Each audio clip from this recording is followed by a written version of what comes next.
Formation of cooperative societies ಅಪ್ಪ ಅಂತಂದರೆ cooperative ಸೊಸೈಟೀಸನ್ನು ಫಾರ್ಮ್ ಮಾಡುವುದು. In India formation of cooperative societies is governed by the branches of cooperative societies act of 1912. 1912 cooperative society ಆ್ಯಕ್ಟನ್ನು pass ಆಗ್ತೈತಿ. ಆ ಸಮಯದೊಳಗೆ cooperative ಸೊಸೈಟೀಸನ್ನು ಸ್ಟಾರ್ಟ್ ಮಾಡ್ತಾರೆ. Are the state government acts which are in force in different states. ಬೇರೆ ಬೇರೆ ರಾಜ್ಯಗಳಲ್ಲಿ ಬೇರೆ ಬೇರೆ ಥರ ಕೋಆಪ್ರೇಟಿವ್ ಸೊಸೈಟೀಸನ್ನು ನಾವು ನೋಡ್ತೀವಿ. General features of cooperative societies. ಈ ಕೋಆಪ್ರೇಟಿವ್ ಸೊಸೈಟೀಸ್ ಲಕ್ಷಣಗಳೇನು? They are voluntary organisation. ಅವು ಸ್ವಇಚ್ಛೆ ಅಂತ ತಮಗೆ ಇಷ್ಟ ಆದರೆ ಸ್ಟಾರ್ಟ್ ಮಾಡಬೇಕು. The membership is open to all adults above 18 years irrespective of caste, religion, creed and gender.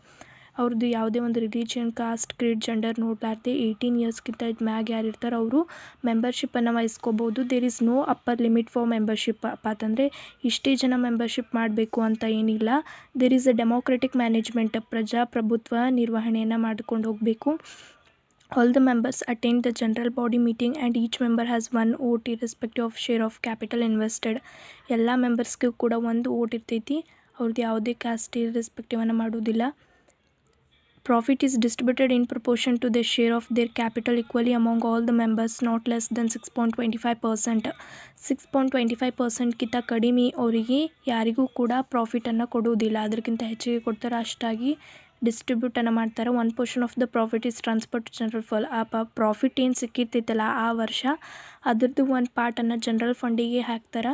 There status and management are supervised by the government. ಅವರ ಒಂದು ಸ್ಟೇಟಸ್ ಮತ್ತು ಮ್ಯಾನೇಜ್ಮೆಂಟ್ ಇದನ್ನೆಲ್ಲ ನೋಡ್ಕೊಳ್ಳೋದು ಯಾವುದಪ್ಪ ಅಂತಂದರೆ government. Types of cooperative societies ಒಳಗೆ credit ನೋಡ್ತೀವಿ, marketing, producers, consumers, farmers, house building ಮತ್ತು ನಮ್ಮ ಬೇಸಿಕ್ ನೀಡ್ಸ್ ಆದಂಥ ವಾಟರ್, ಎಜುಕೇಷನ್, ಗ್ಯಾಸ್ ಇವೆಲ್ಲವೂ ಕೂಡ ಕೋಆಪ್ರೇಟಿವ್ ಸೊಸೈಟೀಸ್ ಒಳಗೆ ಬರ್ತಾವೆ. ಈ ಅಡ್ವಾಂಟೇಜಸ್ ಕೋಆಪ್ರೇಟಿವ್ ಸೊಸೈಟೀಸ್ ಇಂಥ